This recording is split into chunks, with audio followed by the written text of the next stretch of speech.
E o melhor, elas fazem trabalho pesado sem reclamar. Ele comenta com Beru o quão boas essas sombras são, mas Beru responde que não é nada demais e que não precisa de elogios por algo tão simples. Em seguida pergunta, mas Vossa Alteza não veio aqui para subir de nível? Su-ho explica que, pelas regras, caçadores não podem entrar sozinhos em dungeons. Mas lembra da nossa terceira grande causa? Talvez eles consigam isso ali. Beru pergunta como, e Su-ho responde. Ele precisava consumir pequenos fragmentos de mana, certo? Então, para não levantar suspeitas, Su-ho finge que Beru é inútil e diz para ele ficar só pegando coisas do chão. Mas de repente, Beru sente uma energia estranha, a presença de um monarca. Su-ho pergunta se é o pai dele, mas Beru diz que não. Há outros com poderes parecidos. E se fosse o pai, os poderes de Beru teriam sido restaurados imediatamente. De dentro da parte mais escura da dungeon, vários lobos surgem. Os mineradores entram em pânico e tentam fugir, mas Su-ho aparece para ajudar. Ele acerta um dos lobos e diz que vai ganhar tempo até todos escaparem.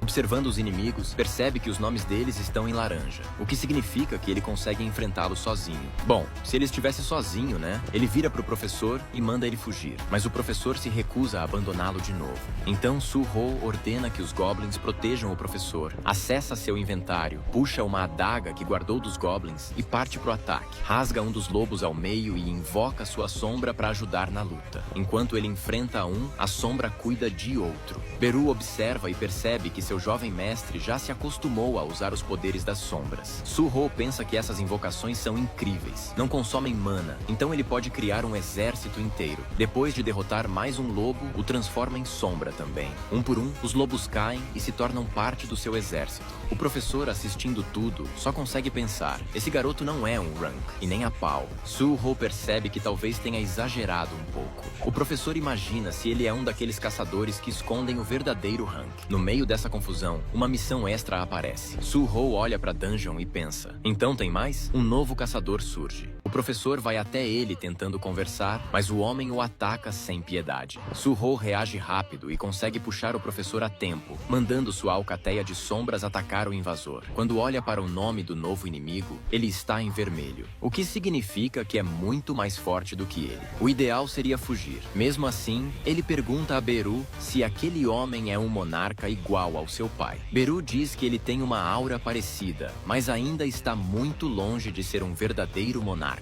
Mesmo assim, no nível atual de Su-ho, ele não teria chance de vencer. Só que Su-ho já decidiu. Esse sistema foi criado para ele evoluir de forma segura, certo? Então, se essa missão apareceu, é porque dá para completar. Ele precisa ficar mais forte para encontrar seus pais. Determinado, invoca todas as suas adagas e declara que vai derrotar aquele inimigo de nome vermelho e se tornar mais forte rápido. Beru observava seu jovem monarca com atenção. Até agora, Su-ho havia enfrentado inúmeros desafios sem nunca recuar. Mesmo ainda sendo fraco, sua postura já revelava a sombra de um verdadeiro monarca. Então Beru notou algo e disse que o poder vinha da espada. Se Su-ho cortasse o braço do caçador possuído, ele voltaria ao normal. Su-ho não perdeu tempo. Partiu para o ataque, mandando suas sombras primeiro. Logo percebeu que ao usar um pouco de mana, elas se regeneravam. Beru explicou que aquilo era o básico. Enquanto ele tivesse mana, suas sombras viveriam infinitamente. Beru pergunta o que Su-ho achava dos soldados das sombras. Mas antes que pudesse ouvir a resposta, todos os lobos foram aniquilados diante deles. Su-ho olhou e perguntou, que soldados? Beru tentou argumentar, mas nesse momento o caçador possuído começou a falar com ódio, perguntando como uma criatura tão insignificante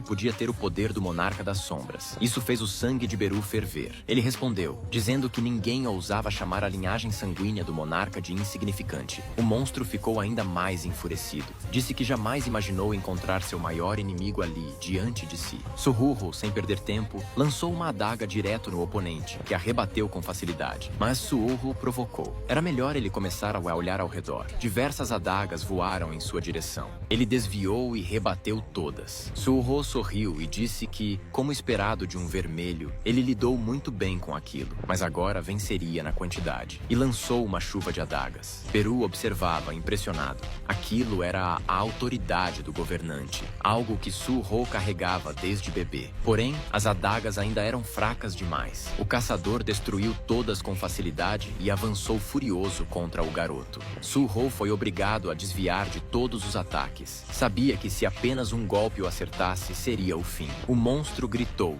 chamando-o de covarde, dizendo que ele só sabia correr e se esconder atrás do poder do monarca das sombras. Mas Su-ho retrucou dizendo que não se deve falar do pai dos outros desse jeito. Ainda assim, ele não conseguia encontrar coragem para se aproximar. Foi então que se lembrou de uma conversa com Beru, onde perguntava por que, mesmo com as restrições liberadas, não tinha recuperado todo o seu poder. Beru explicou que sua força havia sido selada desde que era um bebê. Aquilo tudo era como recuperar um talento antigo. O lugar onde lutaram não era um sonho, era um teste. Um teste para ver se ele estava pronto para lidar com aquele poder. E o aprimoramento do corpo que ele teve lá desapareceria, independentemente do resultado. Su-ho reclamou, dizendo que era só um jogo. Mas Beru insistiu. Tudo o que viveu lá teve um propósito. As experiências, o espírito de luta, os sentidos aguçados, tudo aquilo era real. De volta à luta, Su-ho pensou que se tivesse ao menos aquela manopla do teste, poderia fazer algo. Então teve uma ideia. Se Beru podia mudar sua forma de formiga sempre que quisesse, então talvez ele também pudesse tentar. Invocou suas sombras de novo, enquanto o monstro dizia que aqueles truques não funcionariam. Quando o caçador estava prestes a acertá-lo, Su-ho usou duas de suas sombras e as transformou em manoplas, as presas de aço. Com elas, finalmente conseguiu se aproximar. Começaram a trocar golpes intensos, um verdadeiro combate de igual para igual. Beru, assistindo tudo, lembrava-se de Jin-woo, que transcendeu os limites e usava as sombras com total liberdade. Mas agora, diante dele, estava Su-ho, muito mais jovem, sem qualquer orientação, ainda num nível baixo, e mesmo assim, descobrindo sozinho o próximo passo da autoridade de seu pai. Seu senso de batalha, sua aptidão natural, seus métodos criativos, tudo aquilo mostrava quem ele era. Jovem monarca, você é um verdadeiro prodígio.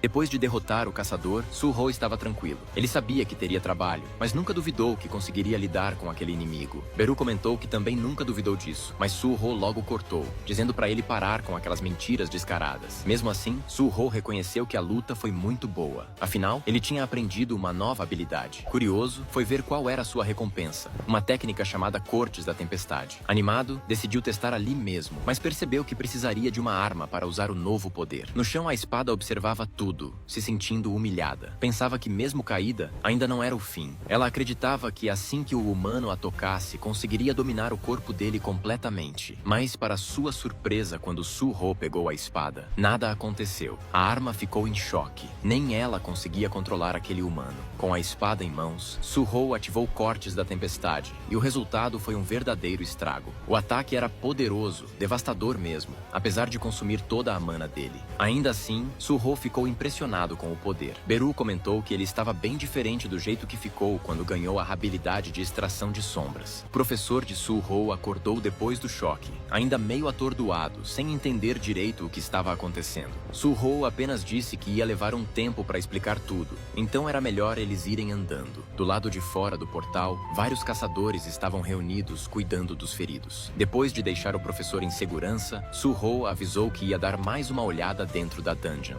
O professor ficou olhando para ele, impressionado. Como alguém com um rank tão baixo podia ser tão forte? Mas isso nem importava agora. O mais importante era que ele tinha salvado todas aquelas pessoas. Dentro da dungeon, Su-ho ainda enfrentava alguns lobos. Durante a luta, ele percebeu que sua espada parecia mais fraca de repente. Curioso, perguntou por quê, e a espada respondeu e disse que não ia dar seu poder para um descendente do monarca das sombras. Beru zombou dela, dizendo que era uma arma covarde, que só ficava forte contra inimigos mais fracos. A espada retrucou dizendo que caçadores normais nunca enfrentariam alguém mais forte de propósito. Mas Beru lembrou que o jovem mestre enfrentou alguém mais forte e venceu. Su-ho só pensou consigo mesmo. Antes era um inseto falante, agora uma espada também falante. Onde isso vai parar? Eles voltaram ao santuário da espada, e Su-ho se deparou com vários caçadores mortos. A espada, sem o menor arrependimento, disse que só eliminou invasores que ousaram pisar no seu santuário. Com raiva, Su-ho a cravou no chão e pediu silêncio. Observando os corpos, ele percebeu que era possível extrair sombras de humanos também. Beru confirmou que sim, era possível. Su-ho até estendeu a mão, mas desistiu. Beru perguntou por que não fez isso, e Su-ho respondeu que seria cruel obrigar alguém a lutar, mesmo depois de morto. Em vez disso, ele carregou os corpos e os levou para fora usando carrinhos de carga. Durante o caminho, Su-ho perguntou se aquele lugar era mesmo um santuário de um monarca. Beru confirmou e aproveitou para explicar mais. Também revelou que os atuais inimigos são os Itarim, mas que no passado, os inimigos eram os monarcas. No total eram 9. O monarca das sombras, o pai de Sorro, o monarca das bestas, a rainha dos insetos, o monarca do corpo de ferro, o rei dos demônios, o rei dos gigantes, o monarca do gelo, o monarca da transfiguração e o rei dos dragões, também conhecido como o monarca da destruição.